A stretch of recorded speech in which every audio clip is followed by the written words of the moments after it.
Today is Plank Purgatory day 36. I wanted to talk about technique today. In general, of course, there is technique involved in planking. From what I have gleaned through my experience, through my research of the plank, you want your body to form a sort of arch or arc. You want there to be a sort of peak somewhere in between your shoulders and your glutes. You don't want your hips to be the highest point. You don't want your shoulders to be the highest point. You want it to be somewhere on the back, opposite to the abs. And the abs form the sort of cornerstone. I believe that's what the cornerstone is the middle stone in the arch. I could be wrong. And you want your feet, of course, pushing back through the ground, kind of pushing you forward. Simultaneously, you want your arms or your elbows, I'll just say your arms, you want them pushing forward so that there's a balance, there's a counterbalance between the force pushing you forward from your feet and the force pushing you backwards from your arms. And this creates a sort of tension. This tension seems to make the plank more sustainable for a long period of time. You don't want to drop your knees. You want to keep your legs straight. You don't want to slouch. You want to stay high on your shoulders.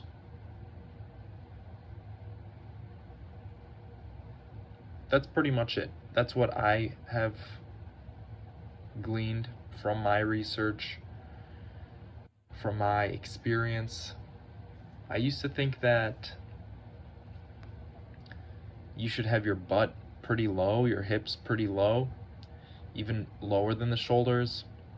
Initially, I thought the plank was kind of like a wedge shape, like a wedge, you know? So the shoulders go up, the arms go up, and then from the shoulders down, it should drop in a fairly linear line. But that doesn't work for a long-term plank. It's really hard to hold a plank like that. The technique seems to be very important. I've been thinking a lot about technique lately. Not just about the plank, but technique in my weightlifting as well. With other exercises, compound movements specifically, like a squat, like a barbell squat, you have to activate your muscles kind of in a certain order. And you have to time that activation quite well. Sometimes it can be really hard. When you got some heavy weight on your back, it can be super hard. Sometimes in a squat, everything will be going fine, and then right at the end, you don't squeeze your glutes and it's a struggle to lock out. But if you squeeze those glutes on the top, you push those hips forward, it's easy to lock out. Sometimes you get stuck in the bottom position. It's not generating enough force from the quads. Really, the quads start working right after the parallel point. That's when you're more able to activate them.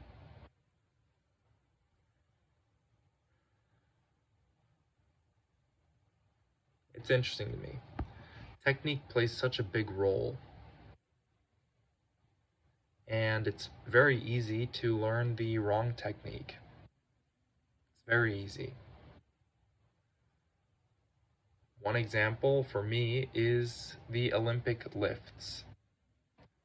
Clean and jerk, snatch.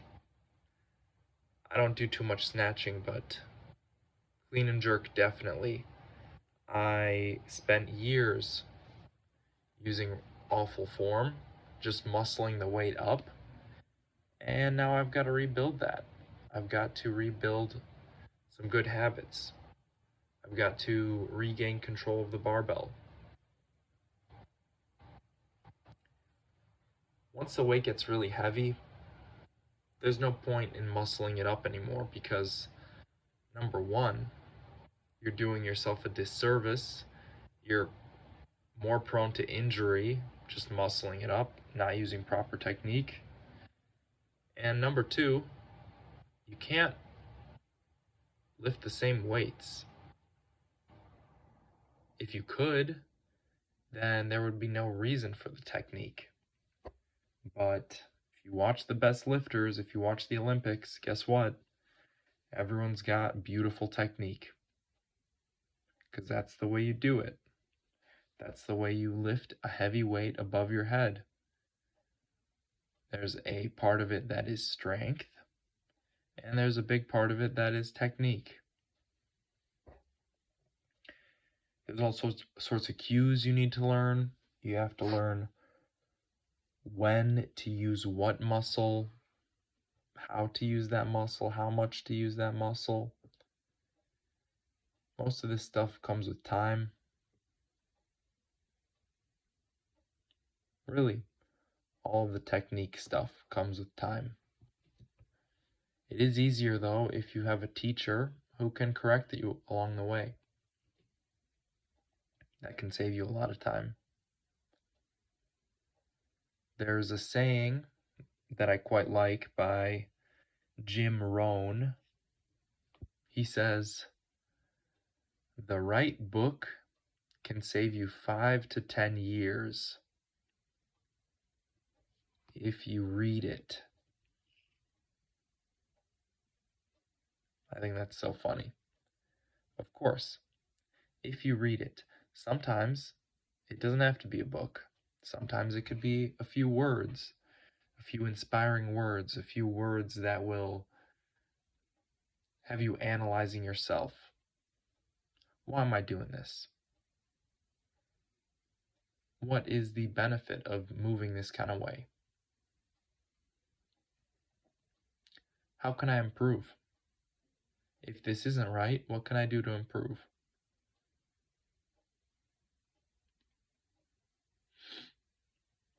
Of course, it's much nicer when someone lets us know how we can improve, but that doesn't always work.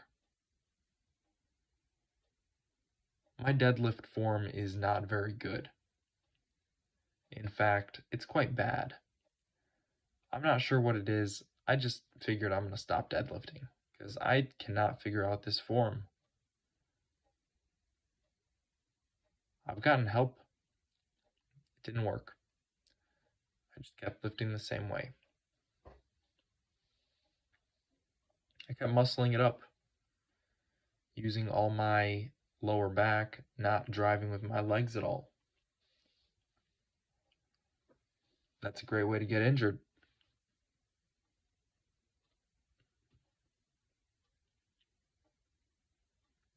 I never did learn the proper deadlift technique. I've watched so many videos, so many tutorials, and I just never got it. I wasn't all that interested in deadlift though, to be fair. Olympic weightlifting is very interesting to me, but I'm in that same position right now where I don't have the technique down.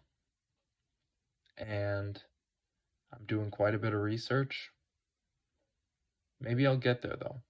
This one seems more practical to me compared to the deadlift, and I like it a lot. I like it. I think that plays a big role as well, especially when you're trying to improve at something. If you gain some sort of satisfaction or positive response from the action, you're going to start learning. As long as you keep doing it, you're going to start learning a thing or two. I think I've been learning in the Olympic weightlifting, but it's hard to tell. It's too early to tell.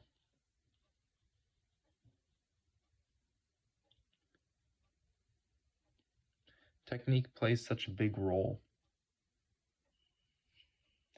Even in little things, like just walking around, or slightly bigger things like running. Definitely running. It seems like most people don't know how to run correctly. They'll breathe through their mouth, they'll stomp on their heels, they'll go way too fast, way beyond a reasonable pace that they're actually capable of setting. And then they'll wonder, why don't I like running? Or maybe they won't even wonder. They'll just say, I hate running. I don't like it.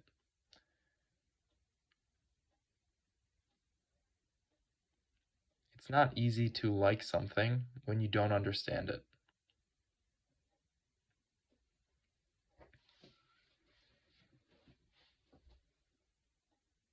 Maybe that's why I don't like the plank. Maybe I just don't understand it yet. When I did that plank PR a week ago, that was a real struggle. And when I watch Josef Salik hold a plank for 9 hours, 38 minutes, and some change, it doesn't look like he's struggling like I was. And that tells me that I was doing something wrong. Something that I was doing was not right. But what could it be? It's got to be in the technique, if you ask me. That's where my mind is, in the technique. What is it about his plank that lets him hold it for that long? What makes it so bearable? Or am I just missing out on the willpower aspect? Because that is also a big role. Honestly, there's 3 things that really affect a plank from what I've seen. Willpower, which may be the most, I don't know what the word is, persuasive. It's the biggest factor. It's either willpower or it's form. But I'm leaning more towards willpower. You could have great form. Once you get in pain, you might just quit. You might just quit from the pain. Even if your form is perfect, once the strain comes in, you might just quit there. So willpower is probably the number 1 aspect. Form is number 2. And environment is number 3. And it seems like environment is the lowest impact of the 3. Specifically because we don't choose to plank in really uncomfortable positions. You don't choose to plank in a blizzard. You don't choose to plank in the middle of a rainstorm or on a hill or something like weird, something that'll definitely affect you. We typically choose to plank on a high friction surface that is basically ideal. Flat, nice temperature. That's it. That's really all you need. Willpower, you probably need a lot. Form, technique, You gotta know something.